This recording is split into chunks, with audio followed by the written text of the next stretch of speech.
guys, and welcome to Smells Like Teen Angst. This is Poppin' Off at Pops, our Riverdale After Reaction Show. And tonight we are going to be talking about Riverdale Season 5, Episode 4, Chapter 80, Purgatorio. Yes, that's what we're doing. Okay.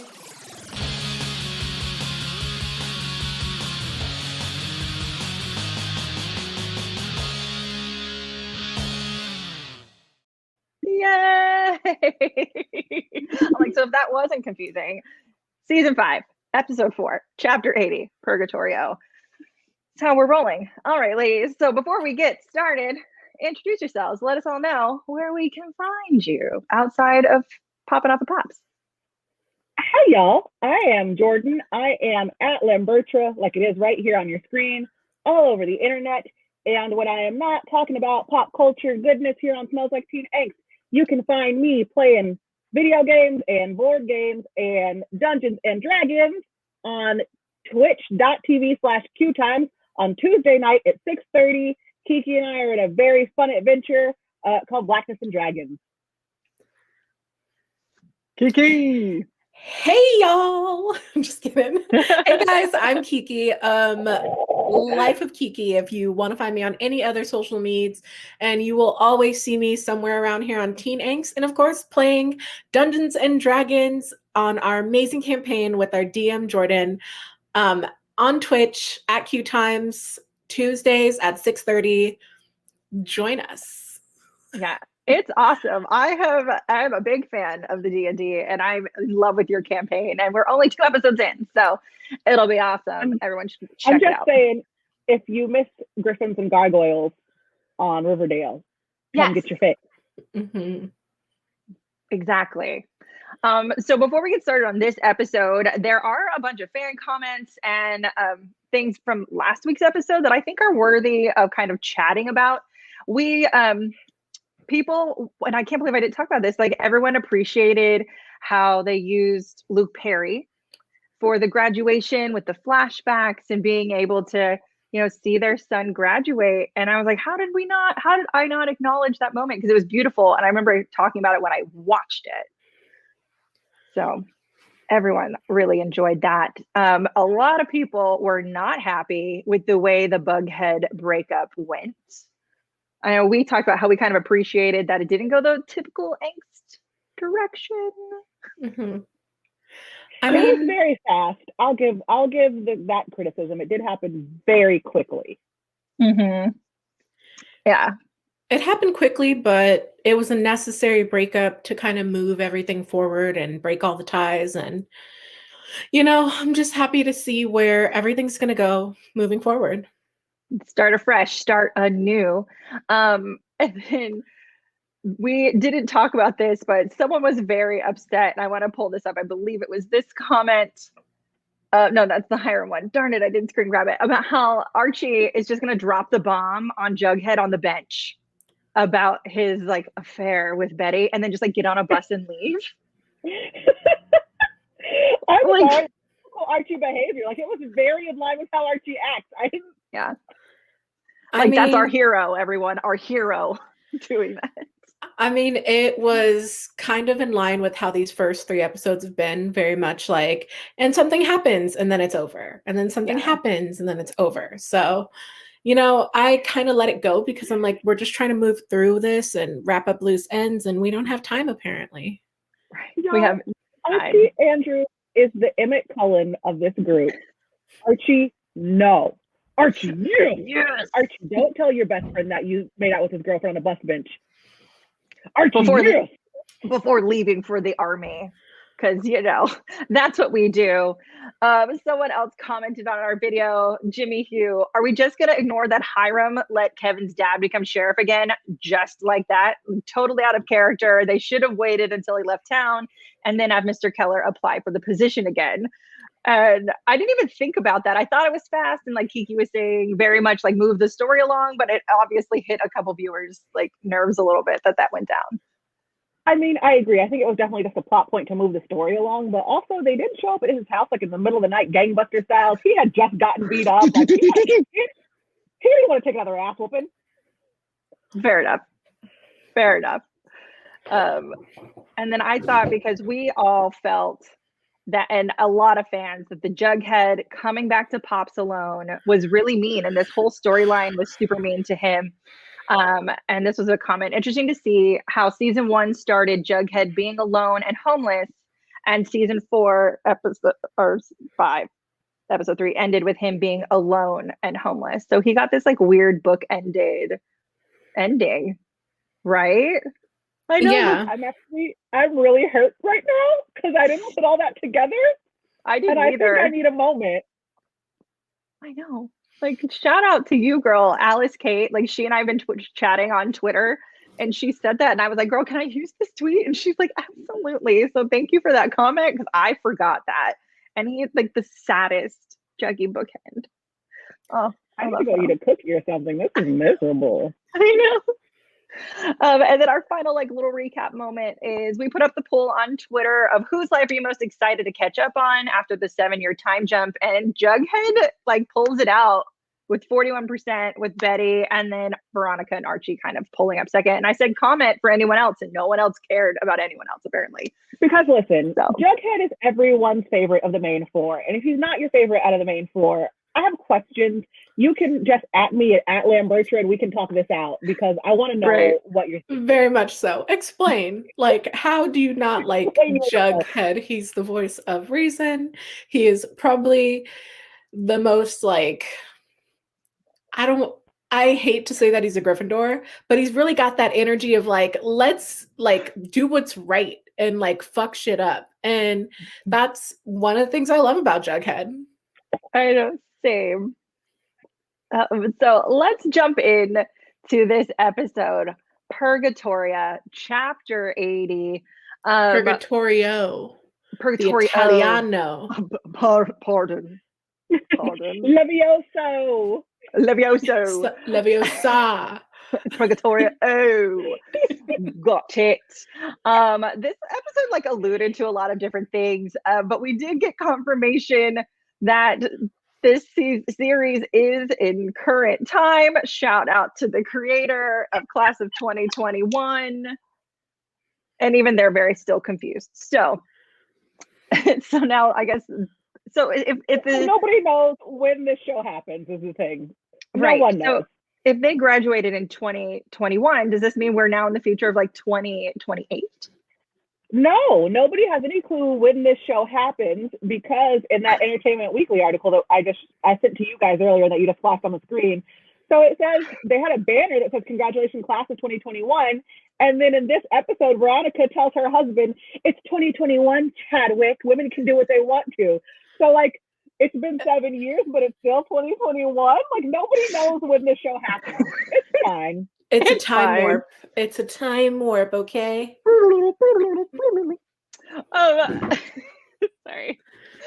They get alluded to a lot of things. Like Veronica kept having people say like the accident.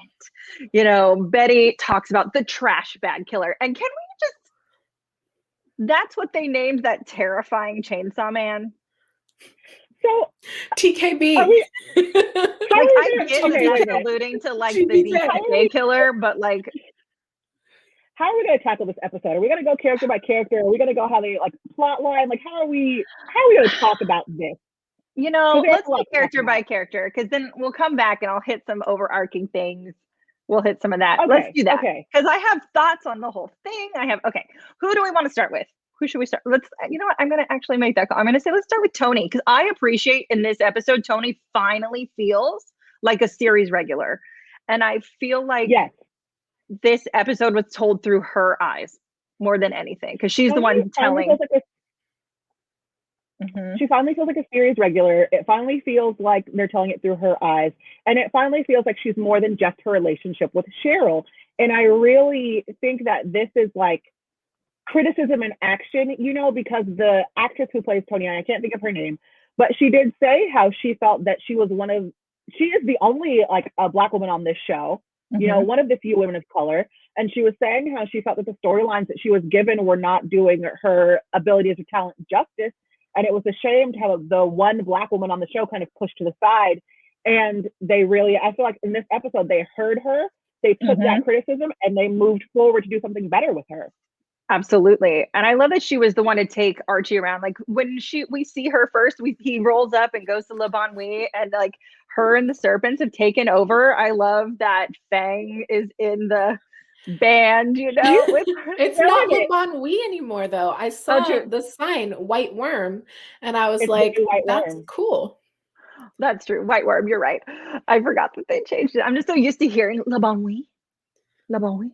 She is okay, and let's just talk about how Tony was killing it. First of all, those box braids. Second of all, she is upstage, all like in his costume, dancing, singing, fully pregnant, like girl. Fully pregnant. The pregnantest. My wig was smashed. Yeah, and as sad as I am about the Choni breakup, I kind of love that she's pregnant and it's not doesn't have anything to do with Cheryl. And she's keeping the baby daddy a secret for now. So like we can all try and figure out who that is. Do you think it'll be someone they know or like a stranger? Keeping it a secret for now. For now. Right. For now. I'm so intrigued. That at the end of the episode, which we'll talk about more in depth, but at the end, she had a seat at the table. And I feel like that was huge to go with everything you were saying, Jordan, that finally, and they even, didn't they say a line like, you belong here, you're just as important as the rest of us? Which I absolutely loved. And I love that she took Archie around. So we get to see how actually like Hiram is killing the town of Riverdale. Like everything is dying. This is the fire station. They have a new Skid Row with rabid dogs floating around. Bus stops are ruined. And the ghoulies are living in Archie's home. I know. Like the whole point. So the whole point of this is Hiram is building a new home and a new turnpike. So to like strangle Riverdale and get rid of it. But I'm just like, why is Hiram so angry about Riverdale? Just like towns can survive. Who's spitting his cereal? Jesus, Hiram, get over it. You know, I feel like Hiram has been after this town and after controlling this town for so many seasons and has failed so many times that he's moving on, you know? He's like, all right, well, fine. I'm still going to run this, but I'm going to run it by getting rid of it, you know?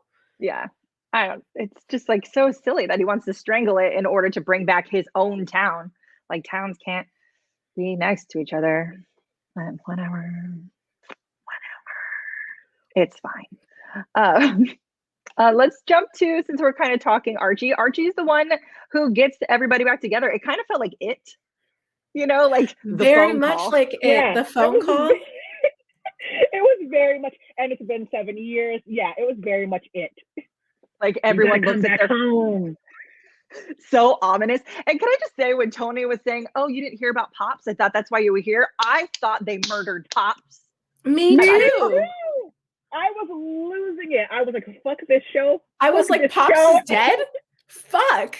I'm like, cannot.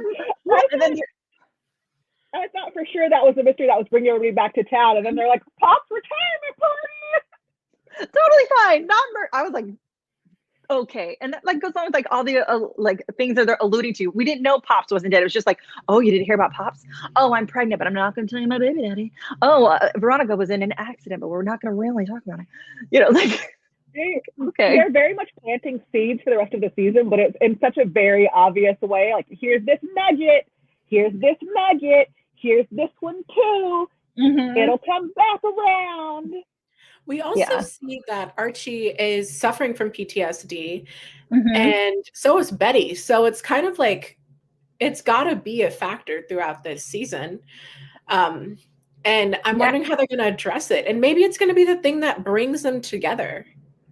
Yeah, I mean, the whole episode starts with like Archie's fever war dream, which I'm so glad not so glad, that sounds terrible, but I'm glad that that's what that turned out to be, because I was so disturbed by the fact that they didn't hide the goalposts and instead it was like them, you know, it's like, why do we still see this? So when I was watching the beginning of the episode, I was like, oh, Sarah's thing. Oh, it's a dream. Okay, cool. Because it was definitely, I was like, this is, but he had, this weird football war mashup dream. That ends with Hiram also like amazing glove pointing a gun at him. Right, Hiram's glove was great. But also, so in this dream, we've been talking about, can they just let Jughead be happy? That's been like the thing we've been griping about. Even in Archie's dream, Jughead got fucked up. Did you guys notice that? Yes. Yeah. Like, that's just rude. Why are we so mean to him? He's like, we all watch Grey's Anatomy, but he's like the Owen of the show. Like, Owen can't be happy, so Jughead can't be happy. I did feel that the most unrealistic thing of the beginning for Archie's story to come home was that the army was pushing for him to leave.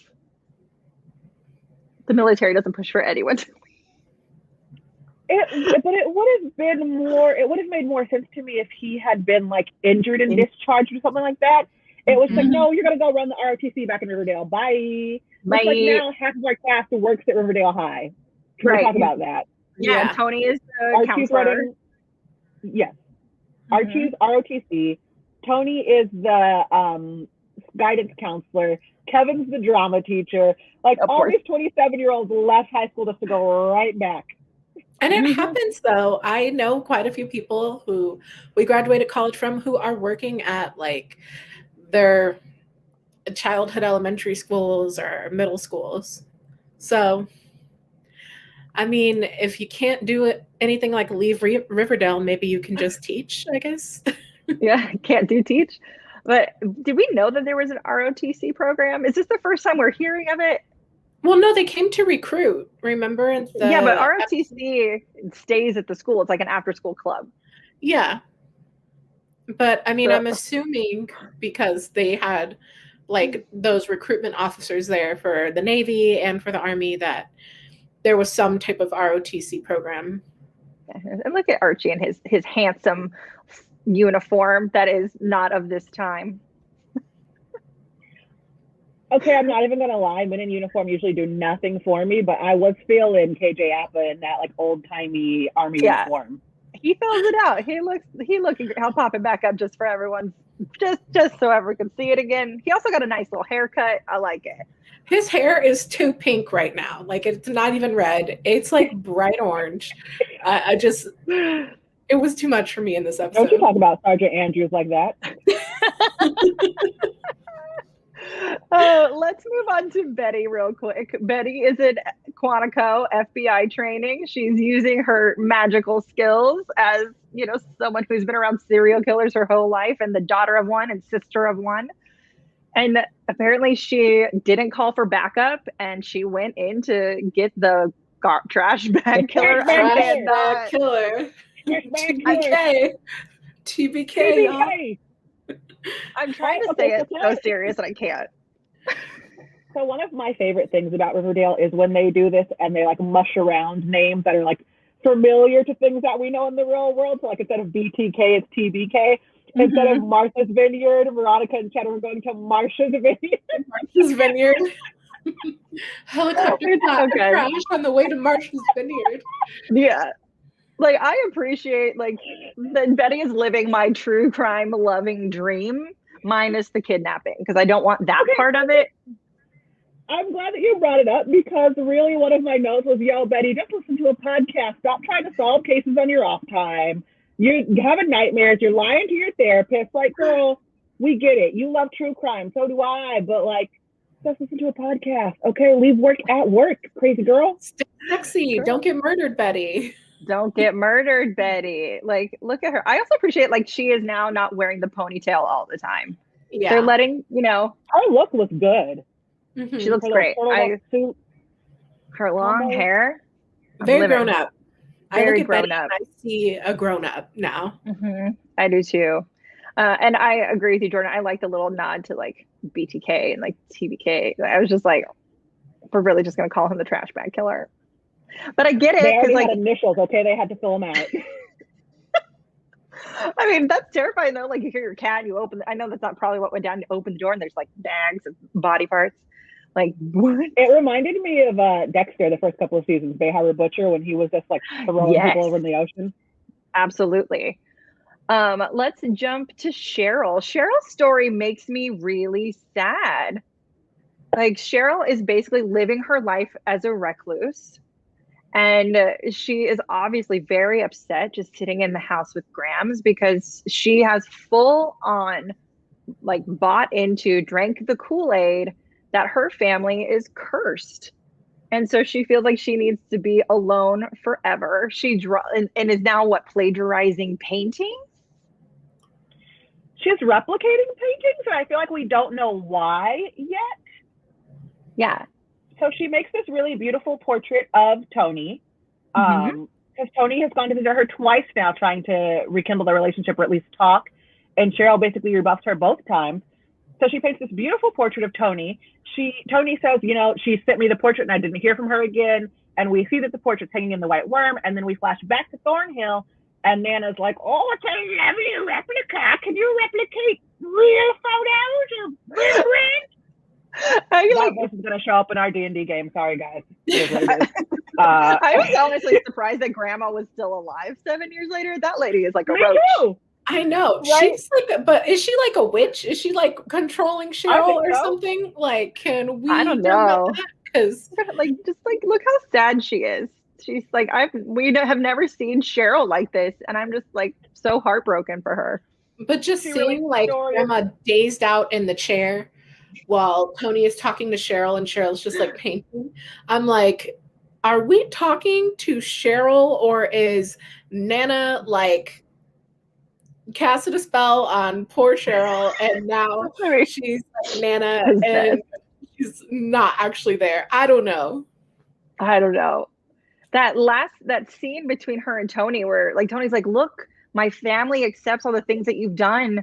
They would even be happy if we're together. I've come fully out to them. I've explained who you are. And she's just like, that's okay. That's wonderful. But no. And I was like, what is happening?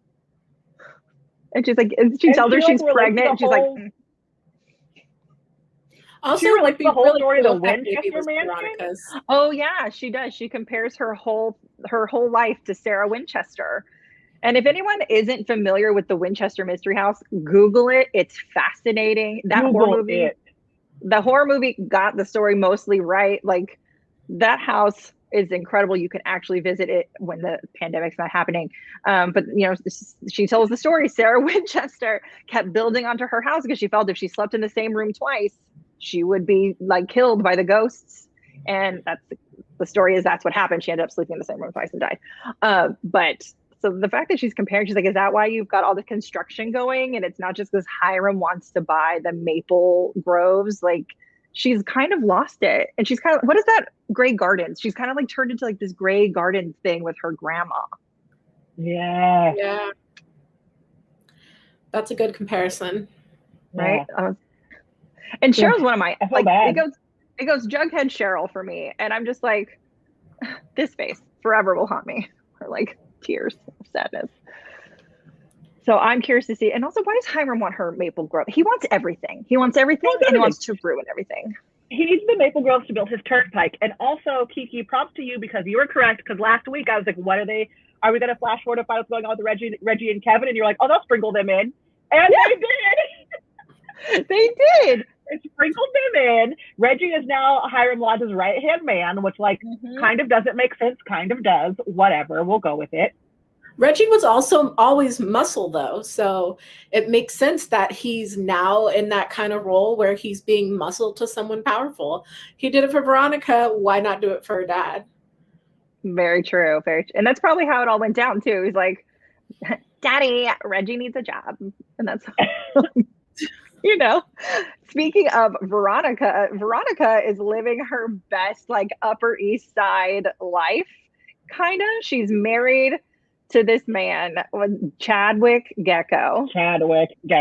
This man, and they met on Wall Street. So I called it, the Gecko thing was a shout out to my movie. Mm-hmm. You said the movie and I actually don't know the movie. So I was like, okay. Wall Street with Michael Douglas. And they make it a sequel too, right? They might. Yeah, I think they made a Wall Street 2 with Shia LaBeouf. Oh, and his name was Gecko? Yeah, Gordon Gecko. Cool. Gordon Gecko. But apparently Veronica was she's the she-wolf of Wall Street, though. Yes, girl. She-wolf of Wall Street. And I love it. I also loved seeing her we do learn that Veronica, you know, is wife after this freaking helicopter crash on the way to Marsh's Vineyard, and Chad doesn't want her working anymore, so she's working with Katie Keene at, what is the name of that store? Lori's or something like that. She's supposed to be working at Lacey's, which I'm guessing is like a Macy's type store. Macy's. But yeah, she was supposed to be working with Katie Keene at Lacey's. She's lying, and she's working at like God, what's the movie with Adam Sandler last year? You know the one. Uncut Gems. Yeah, she's working. She's living her best Uncut Gems life, and is actually just selling jewelry at like some seedy jewelry shop and giving Wall Street tips. Mm-hmm. And apparently they were like the perfect team until this accident. I was like, so are we just saying they were like on a helicopter and it crashed and they lived? Like, and that's the accident that's making them. It's just kind of strange. That's what I'm assuming, that the helicopter just crashed on the way to Marsh's Vineyard and they lived, and like he had a come to Jesus moment and she's just more like, meh. We lived. I feel like they had two different come to Jesus moments, right? He's like, must get everything done I've ever wanted to do in my life. And she's had the realization of what she really wants in life. Mm-hmm. Yes. And it's not just to be a housewife. Mm-hmm. Can we talk about how mad I was at Hermione during this whole like catch up with Veronica scene? I was so pissed at her. I was like, speaking of housewives. So pissed. So listen, Hermione Lodge has been living her best life, doing her like Real Housewives in New York. Give it up for her, blah, blah, blah. And Veronica goes to talk to her because Veronica and Chadwick are having issues. Mm-hmm. And Hermione is basically just like, no, mija, go have his babies. Be a good wife. Right. It is 2021, Hermione. Get it together. Right. I know. And where's Hermosa? Where is Hermosa? We set that girl up so much the last episode, like a couple episodes, and nothing. Maybe she's working with Hiram. And then I feel like Veronica, Chad gives her that Fabergé egg. And she had that moment. Sorry, I always think Fabergé eggs are hilarious. It's just my own personal trigger. Yeah, no, I think they're hideous. It's fine. But like that's a thing back to her father, right? Because that's what Cheryl and Tony stole the Fabergé egg from Hiram, and it was like filled with fizzle rocks and stuff. And so it's just like, I married my dad. It's like, yeah, girl, you did. But I also like that we see her selling it at the end. Mm-hmm. She's like, it's a great collector's item. Like same thing Chadwick said to her, which is very much like, this doesn't mean shit to me. Yeah, this means nothing. So let's now move to everyone's favorite, save the best for last, my little jughead, Juggerson, who is having the writer's block, who is living in New York in Alphabet City. I like that they put that. They're like, Alphabet City, New York. Like, okay. Okay, so here's the thing. As somebody who's been to New York several times, I was like, how many people who've never been to New York are going to know that that's a real place? Like, it's a real neighborhood. Like, who knows that? I know. Like, hello, Upper East Siders. We know that from Gossip Girl, but, his girlfriend leaves him. Everyone kind of lost their minds when those casting breakdowns came out about him having a new girlfriend. And it's this lovely girl named Jessica who's like, bro, you care about nothing but your book. You don't give two shits about me. And she's like, deuces. But as soon as he drops her, he's at the bar and jumping on the next girl. I mean, is anyone surprised? Isn't that basically how a lot of people deal with like breakups and sadness? It just seems very un-Jughead-like. Some people say that the best way to get over someone is to get under someone else, and Jughead was. Yeah. I thought it was really kind of funny. I was like, who does Jughead owe money to? Like, did he borrow money from the mob? Like, do people really just roll up debt collectors like that? That's the part that I was very confused about. Like, pre-internet days, I'm sure that like debt collectors would come to your house and knock on the door.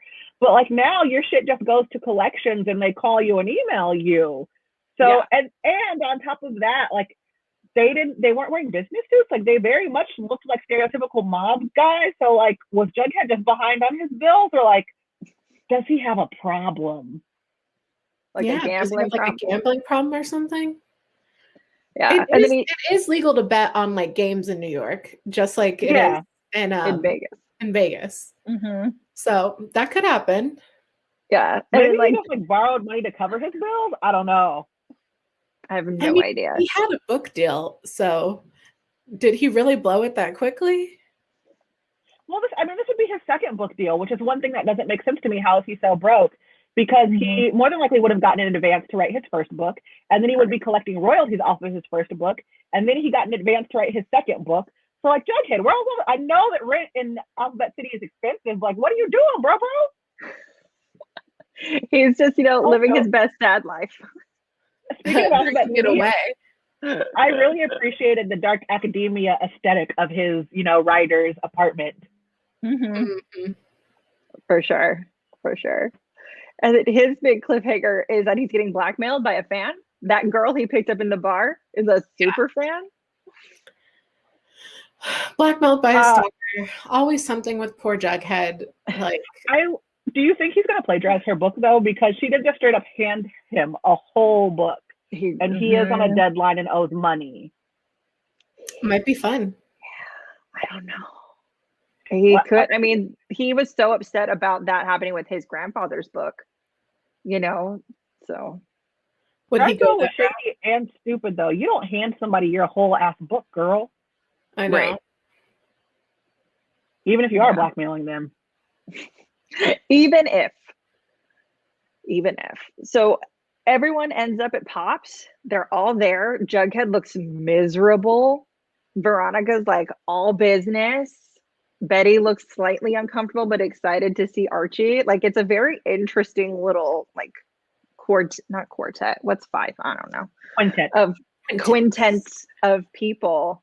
And we also get Sorry, I had one last complaint that I forgot. Yeah, no, absolutely. Go for it. Why did Archie let that pregnant woman drive a motorcycle with him on the back? Who does that? I mean, I feel like Tony is an independent woman. She will want to do whatever she wants, whenever she wants. And if he tried to offer, she would have been like, nah.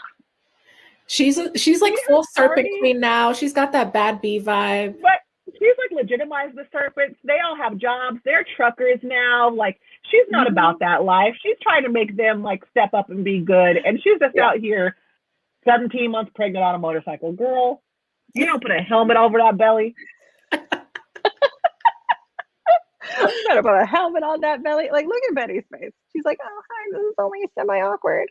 No ponytail. Look at me. I'm so special. No ponytail. I'm so fancy. I'm like, thank God Pops isn't dead. Like, that was so upsetting. I will never live through that trauma of my blood pressure, y'all. I'm too old for that. I was like, they killed Pops, y'all? I was upset, sitting on my couch upset. Not only that, I was like, they killed Pops and they did it off screen? They couldn't even let him die on screen? Trifling. I know. Like, what? So we do get 2 new characters, one of which I don't think will be around very long. We get Tabitha Tate, who is Pops's granddaughter. And then we get this girl, Squeaky, aka Lynette. Lynette Fields, I think is what it was. I don't remember. But Lynette, and Jughead is narrating us into the end that she couldn't stay in Riverdale and she had to go, but we would not see her ever again because she decides to get in with a trucker. We know that the TBK is still out and about from Betty because of her mistake in getting captured. He went free. Is he now coming after everyone in Riverdale? Oh, absolutely. It's definitely the trash bag killer. Well, it could be TBK, or it could be because she's working all these cold cases. And she had made that conclusion like, oh, this one serial killer just picks up and goes different places, and that wasn't TBK. So maybe it could be that serial killer too. You never know. We never know. That's a good poll to put on the Twitters. Is it the trash bag killer, or is it someone else coming for the people of Riverdale? Maybe the trash bag killer is the guy who travels. Oh no. I will say I felt bad when this happened because they introduced Tabitha and they introduced Squeaky, and I was like, oh no, they're giving them names, not new kids. We don't need new kids. It's my thing that like on Glee, when they brought in the new kids, it ruined Glee. On Grey's Anatomy, when they try and introduce you to the new interns, I'm like, I don't care about these new interns. I don't need them. Where's Christina? Where's Meredith? So I was really ready I was so up on my high horse about, we don't need any new kids. And then 2 seconds later, Squeaky died. And I was like, oh, my bad. You made it happen. Is that what you're saying? You did. Like, She wished it. she wished it. And so I guess we've known Tabitha was coming from those breakdowns that came out, and what her purpose, we'll find out. Mm-hmm. But who knows? I really, really liked this episode of Riverdale. I felt like I finally got my Riverdale back. Mm-hmm. I am so excited to see where the rest of this season goes now, because I am in.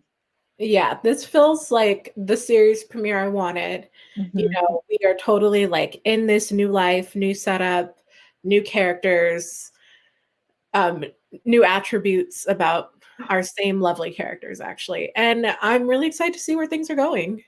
Yeah. Mm-hmm. But thank you, Riverdale. And they took our note, you guys. I'm going to say it's because of us, where they were all the episodes were so choppy, like jumping back and forth to everybody. They actually like let them play out and then finish off the scene into the next moment. And I was like, look at how much better this feels. Mm-hmm. It's us. We made them go back to the editing room, obviously. Yeah, they knew. Clearly. Clearly. Those girls popping off at Pops. They know what they pop off at us again. Even though bad editing. Pops got popped. Oh my God. I thought he did. And I was like, oh, I'm never going to die. Yeah. Like, I will keep talking about this legit. Like, but thank goodness this moment happened. And I was like, oh. We're good. All right, ladies. So next week, it's going to be interesting. I'm excited. Hoping the show keeps traveling on. Yeah. Mm-hmm. I'm excited to see where they go from here, because I feel like this is really like we're up now. We are up, and I'm ready to keep going. I'm ready. Awesome. Well, thank you guys so much for watching. Make sure that you subscribe to the Smells Like Teenage so you can get more angsty videos and more popping off and pops. Make sure you comment below, smash that like button. We love talking about this show with you. And until next time, we'll see you later. Bye. Bye-bye.